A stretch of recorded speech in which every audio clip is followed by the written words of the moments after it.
It's Mike here, back with another video. Today we're going to be taking a trip out of the fish room, out of my house, and we're going to go visit a good buddy of mine.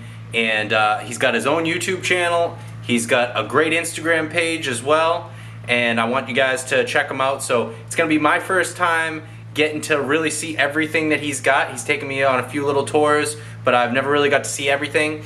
So it's gonna be my first time. I'm gonna take you guys along with me, and also I've got a little gift for him. Got his own Off the Deep End Aquatics t-shirt to give to him. And if anybody else is interested, I have a restock coming in, so I'm going to be putting a link up for a restock.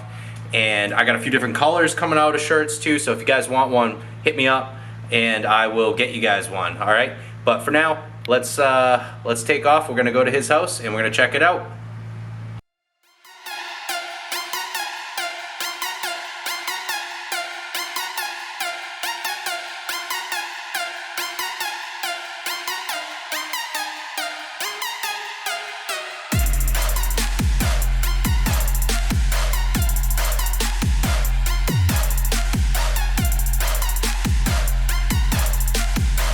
Whoa. Ridiculous.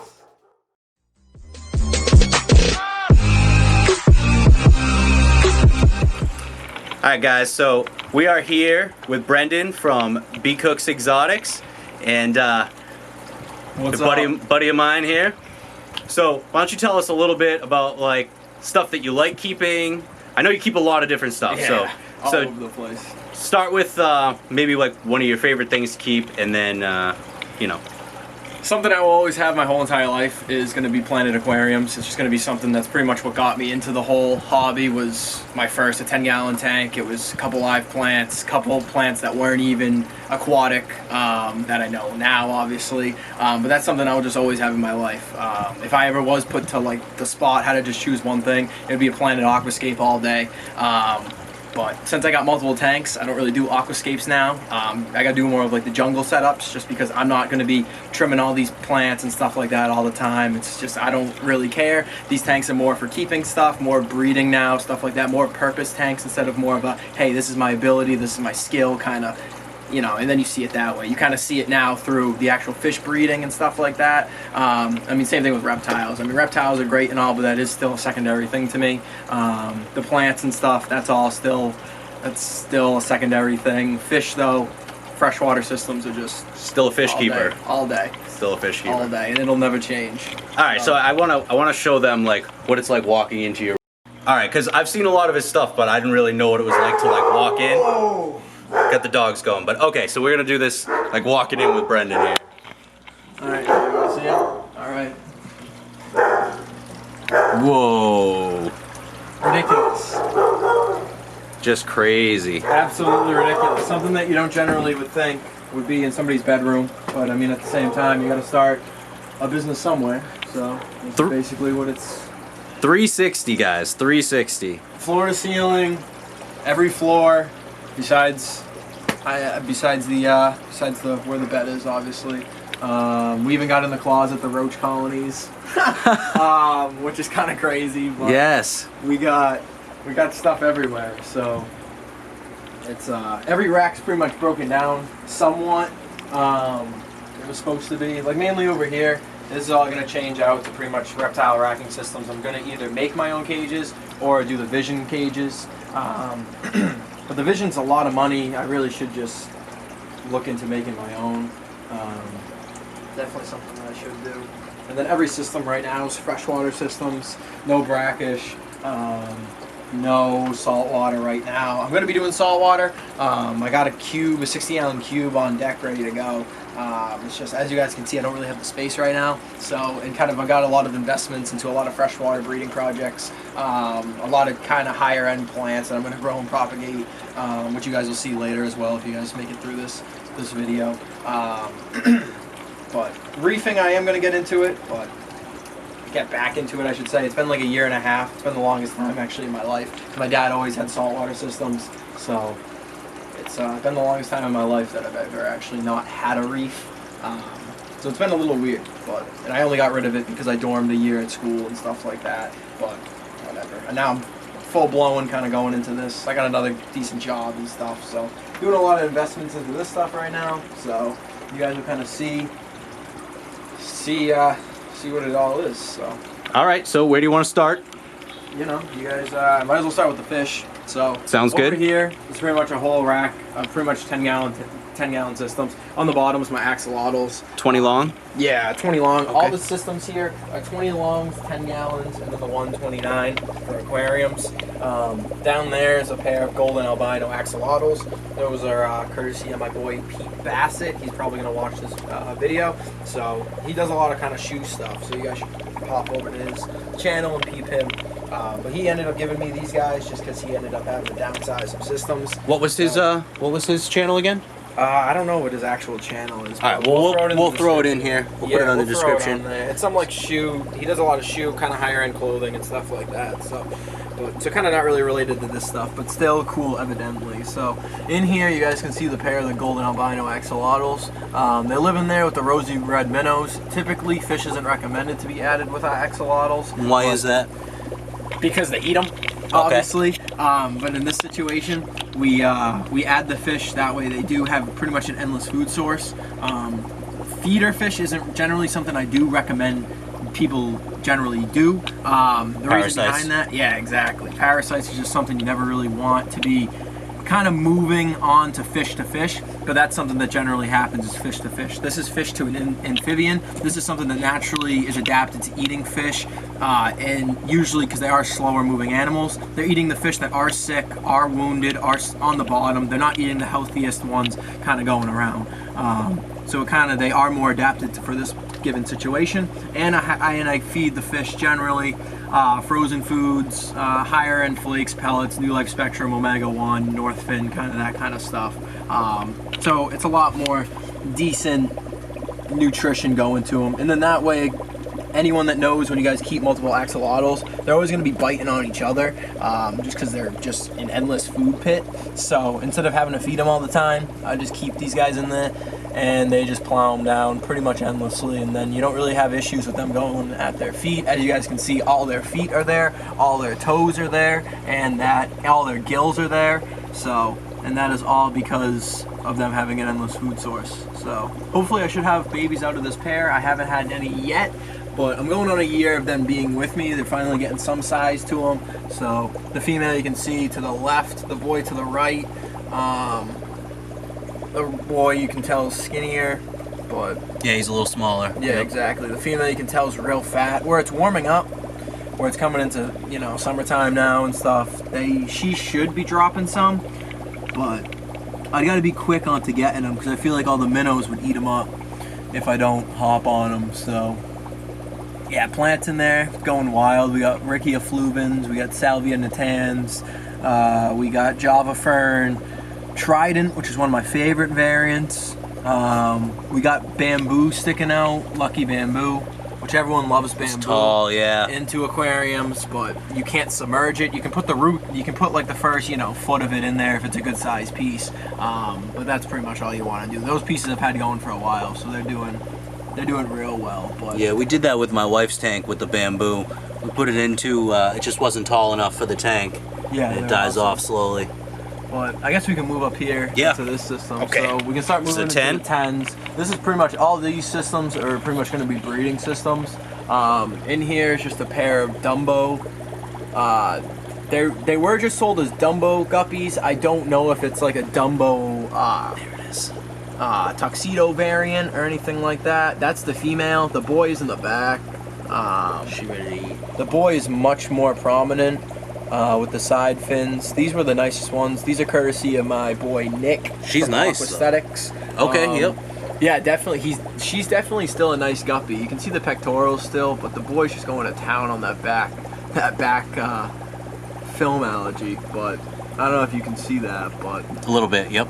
He's awesome. I should have babies out of them in probably like 2 weeks or so from now. So hopefully tanks in there. All my systems are pretty much easier plants. You're gonna see a huge mix.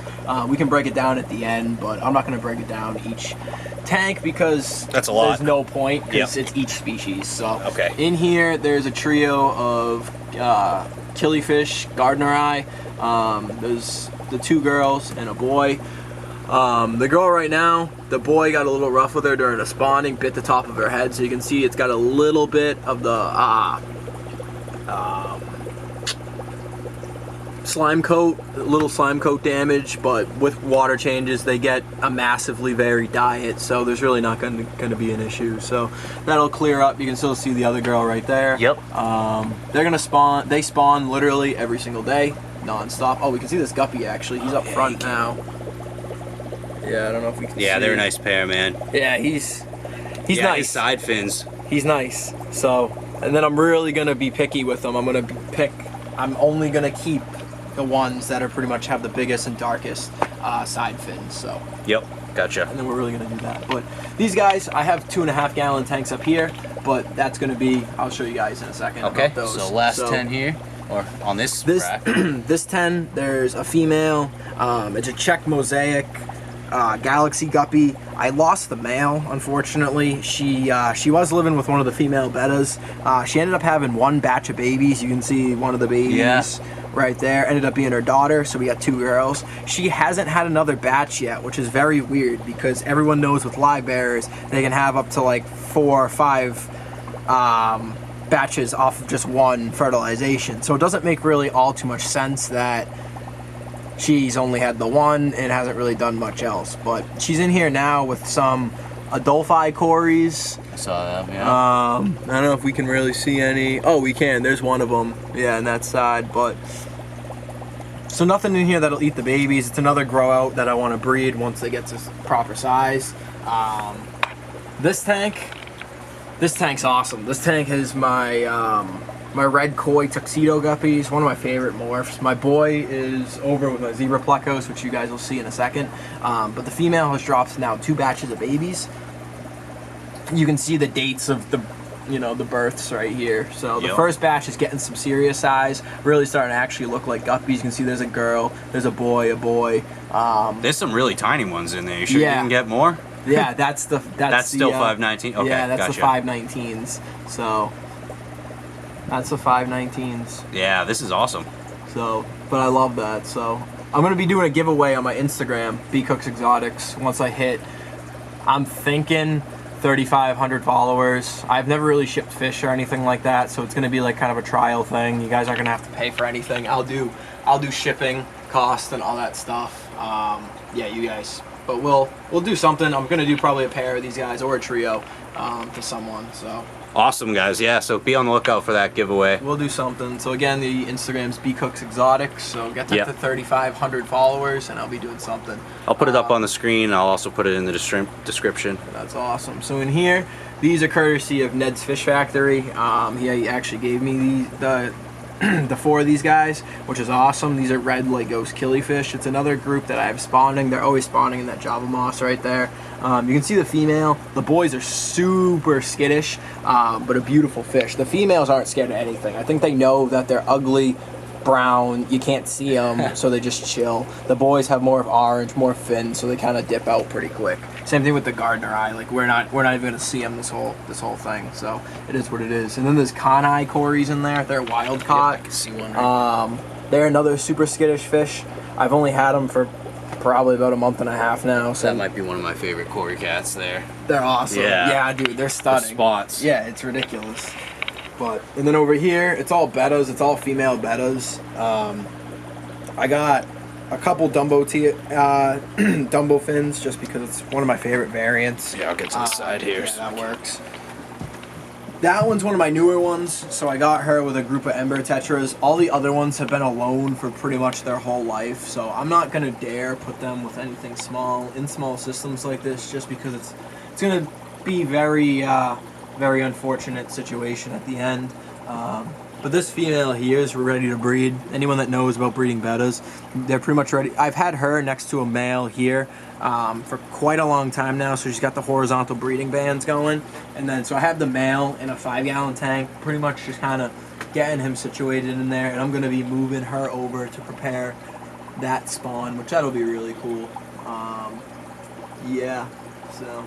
And then this up here, these are 3 new 2.5-gallon tanks. So I'm going to be moving, these are going to be for the killifish, so I'm going to move One's going to be for the gardener eye, one's going to be for the red leg ghost, and then another one's probably going to be for something. Okay. I'm thinking about doing some serpe tetras, my longfin serpes, which we're about to see. I'm thinking about trying to breed them because I think I have a boy and 3 girls, so might as well try doing them just because it's one of my favorite fish, like favorite tetra wise.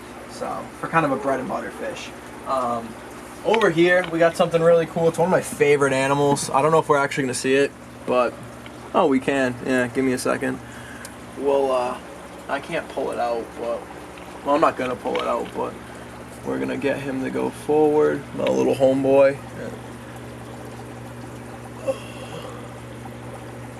I don't know if he. Oh. This is a leucistic Spanish-ribbed newt. I don't know where he just dipped off to. Oh, there he is. He's wedged under a rock. There he is. Oh, there he is. So that's a leucistic Spanish-ribbed newt. I always wanted to get Spanish-ribbed newts from the Manchester expos, like the reptile expos and stuff. But I never did get them.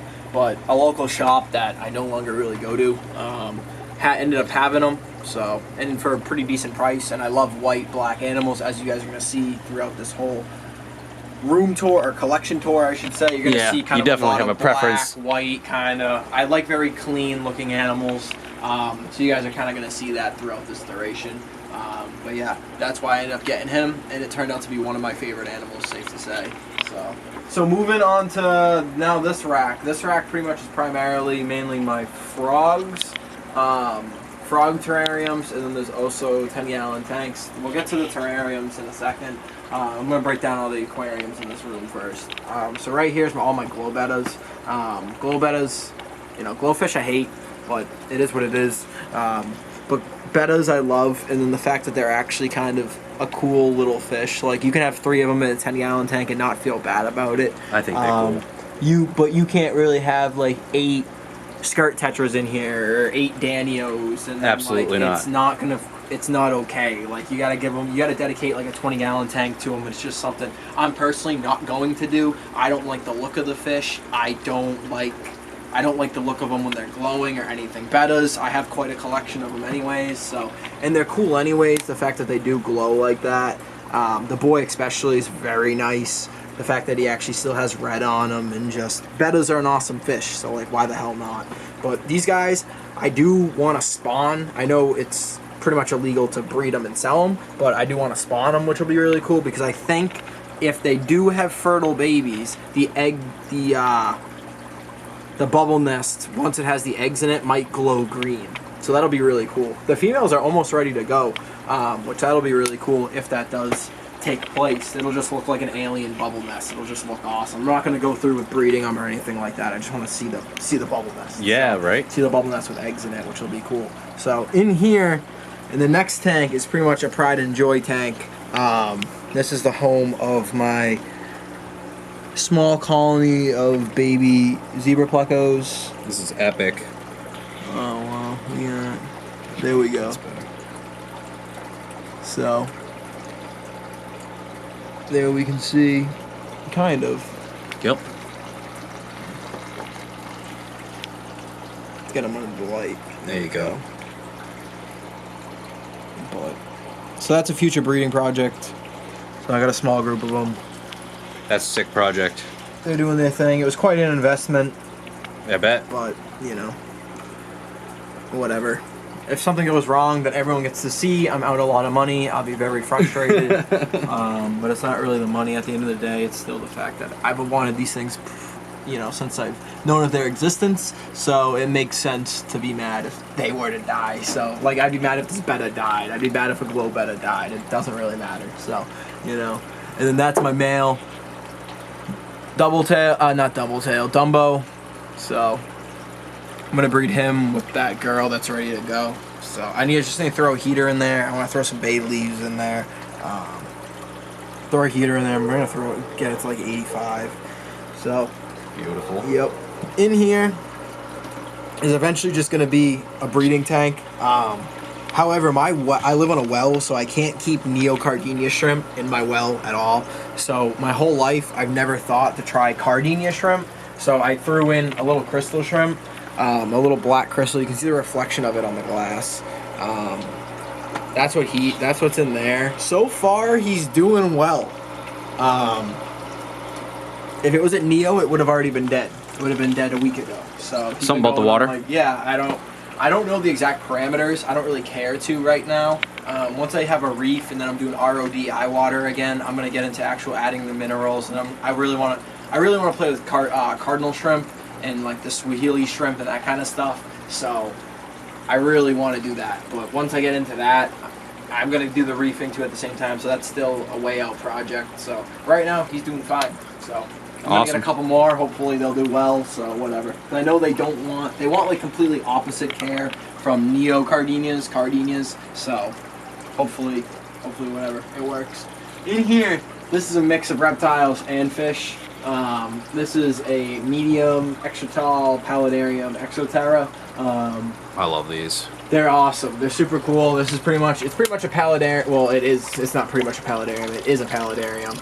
This is a home to a pair of my wild caught tokay geckos, which we will not see in this video, guaranteed. They only come out at night, and they're still very skittish of me. They live right all behind these cork rounds.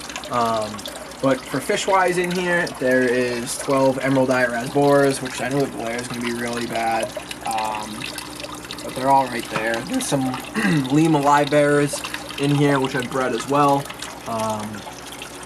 And then there's a female betta in there as well. So then there's for plants, there's pothos, arrowheads, some type of lily thing. Yeah, I know that. It starts with an A. Leaf is getting big on that one. Yeah, they're awesome. The papyrus is doing a lot better than I thought. I didn't think it was going to do well because the light. I was going to say a lot of light. Yeah, exactly. But you can see all the shoots coming up. So it is all new yep. growth. So yep. I mean, all the old growth is dying, but this new growth but coming, this is definitely coming. Yeah. This is all taken off too. All the pothos taken off. I love the waterfall. How I did that. Yep, I love it too. It's sick. I just got a pump in the back, pumping with water, hose. Yep. Perfect. Obviously. So. But the tokays will eventually breed. Hopefully next year I'll babies out of them. So yeah, that's beautiful. Hopefully. Now we move over to some of my favorite systems. These are some of my favorite systems because I've done a lot of systems. But that is my group of clouded archerfish. They're still settling in because I've only moved them like a week ago. So you got 5? I got 6. 6, okay. I got the 2 adults, which I've had for about a year and a half now, a little bit over actually. And then I got the 3 babies, and then I got another baby. And those guys have been going for probably about two months now or so. So those guys have been doing really well. I just added them in here. The whole concept of this tank, the plants really need to grow in, but it's all Cryptocorn Wendetti and the Cryptocorn Sri Lanka. I'll break down the plants in kind of here because it's only 3 species of plants. And then we got Vallisneria rubra in the back. So it'll basically be a big red bush here. It'll be a big red bush, big red bush, big red bush with 2 different leaf patterns. These 2 are going to be longer and more crispy. These ones are going to be more straight and elongated. These 2 in the back, basically, I'm going to cut that back as it fills in like grass. Anyone that has Vallisneria knows how it grows.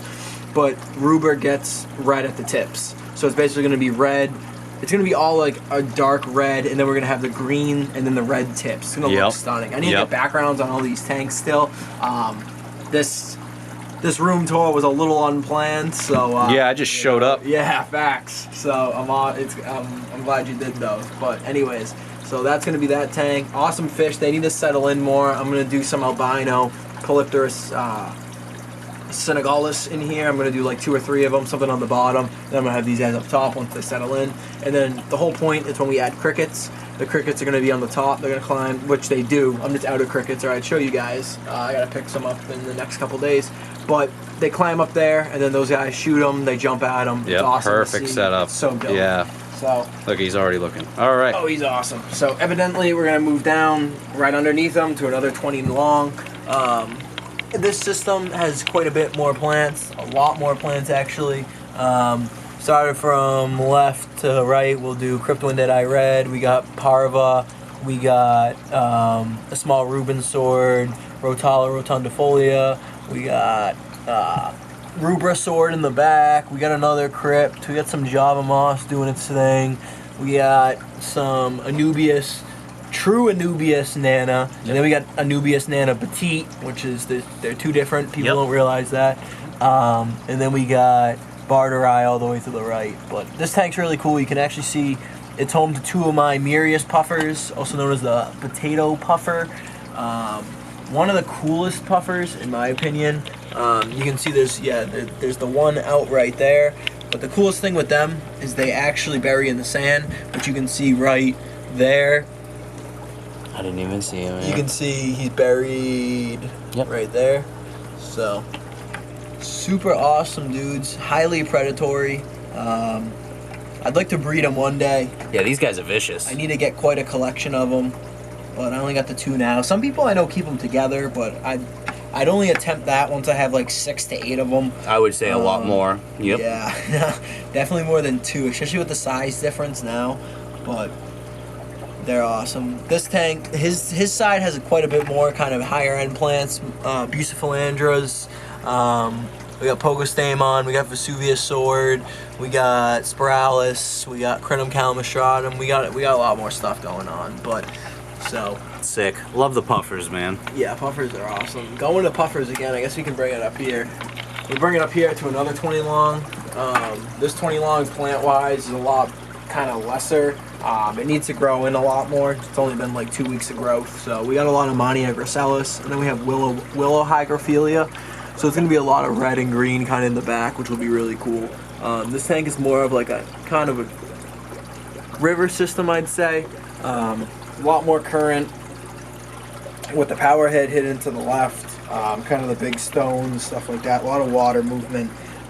There's a school at 12 long fin golden zebra danios, which is one of my favorite variants when it comes to zebra danios. But danios in general, really. I like those and glow light danios. Big pearl danios are nice too, but I don't got the space for those right now. So we settled with these guys, and there's also my avocado puffer in there, which I've had him going for like 2.5 years now. He's a legend. You guys will never really see that puffer probably again in your life. It's not really something you generally see. He's super skittish in the system still, just because all these systems I just replanted them all. I just got them all lit. I did a lot of updates in this room, so he's still kind of getting situated. He eats like a beast. He eats a lot of super worms. He eats shrimp cocktail, cut up, oysters, all that shit. So he eats a lot of stuff. So going to the tank below, this is quite an awesome tank. This has quite a decent amount of plecos in here. You can see this one right there. These are L015s. I think they're also called the candy stripe pleco. They're a type of it's P, whatever the P species is. It's Pelkia, I think. But they're wicked cool. I got those guys growing up, so I got them from the shop right before it closed, actually. So that's my 5-year-old Angelicus pleco, actually. I've had him a grip. He's growing. He's just doing well. But hopefully these plecos will breed. I got eastern mosquito fish in there. They drop babies still, so I really should move them, but they drop the babies and they're super predatory compared to the guppies. These things are ridiculous. Yeah, these things are ridiculous. And like they're literally like cichlids, so they just plow them down. But whatever. Hopefully some pleco breeding will happen in the next year. Tank below is probably the messiest tank. I really need to revamp it. I need to do some stuff, but it's really not messy. Just there's a lot of sand shifters in there. I have horse-faced loaches, and then I have spotted hoplo cats. So they're just always turning over the substrate, so it's always going to be cloudy like that. Horse-faced loaches is something you don't usually see out too much. No, you don't see them. So I got a group of 5 of them. I've had them going for a minute now. What Bodia is that? What was it? Bodia, which one is that? I'm trying to, what's the other name for those? I don't know. I just know them as horse-faced loaches. Okay, alright. That's all I know. But and then there's Stagnacteri, Geos in there, which I need to breed. The female, when the female's not ready, the boy really beats on her, so I gotta move her. But that's the male. And then the Serpes are in there too, the long fin Serpes. I've had them going for about 1.5 years now too, so they're definitely ready to spawn. So I just gotta spawn. There's a giant female betta in here too. Yeah. I forget, it's not a Betta Splendids. I forget what it's actually called, but yeah, that is the aquariums. All right, so we're almost out of battery here, but we got one more thing we want to show you guys today. So we're coming outside now, out to the back. To the koi palm. All right, let's do it. I'm cookie deep at the moment, so apologize for that. We're good. So check this out, guys. Yeah, this is more up your alley, so you probably enjoy this, you know, monster stuff, even though there's no monster koi in here or anything on that sense of the word. But What do you got for a length? Yeah, this is 15 feet that way. It's 11 feet through that center, 7 feet here.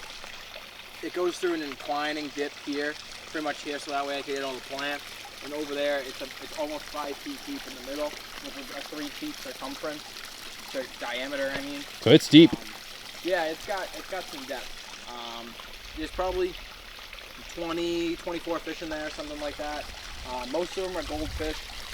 A lot of shabunkins, some of the Sancho sarasas, a lot of white and red sarasas. Everything's still small, growing up. It's only their second, technically blowout season that I've had with them. So, yeah. I gotta do some work with them. The plants are doing pretty well. I got bird of paradise that's growing in. I got dwarf king top papyrus and water hyacinths that I just got. Striped cattails, and then 3 different variants of water lilies. There are hardy lilies. This is the first season of them actually coming back because I got them last year. There's a snowball, there's a sunset, and then a bloody Mary. Those ones will be really cool. But the fish you guys aren't really going to see. I did a lot of my favorite plants around it too. So I got heuchera species, I got the Japanese maple, I got some cypresses. It's a lot nicer during the springtime because then you get the hyacinths, the daylilies, all that stuff, kind of the tulips, all that stuff kind of coming up. But right now, I mean, it's still, the fish, it's still, the water's, you know, it's finally getting to that point where you are starting to power feed them, so you're starting to kind of get more active. I already fed them, you know, 2-3 times today, so they're definitely not super active coming out of the feed right now, but Yeah, you can't see much, but they're in there, and they're also still smaller, so once they get bigger. Biggest one's maybe 9 inches. Okay. And it's a shagoi, so that's more closely related to a normal carp anyways. Yep. So they grow faster anyways. So supposed to be ugliest one. Sick though. Nice spot. It's shady back here. You can hear the waterfall from the deck. No herring, fenced in. Yep, fenced in. 90-pound dogs, male brothers. Nothing's coming back here. This thing's protected as fuck.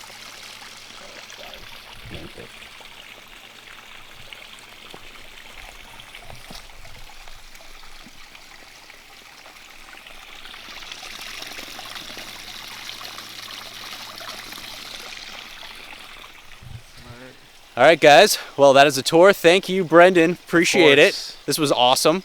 Yeah, dude. I'm happy that you actually made it out. You know, I've always been to this guy's place, but he's never come by. So, you know, I'm glad he actually came by. We saw most of the stuff. We're gonna have to do another one on plants sometime. We got to do a video just completely on plants. Yeah, I got a lot of stuff, even outdoor stuff too. So we got all over the place, especially once I get back into reefing. So definitely appreciate you guys watching this. If you guys did, definitely give me a follow. Definitely give him a subscribe if you guys aren't doing that. But thanks for coming, dude. Bcooks Exotics on Instagram, on YouTube. I'll put the links in the description. Thanks, guys.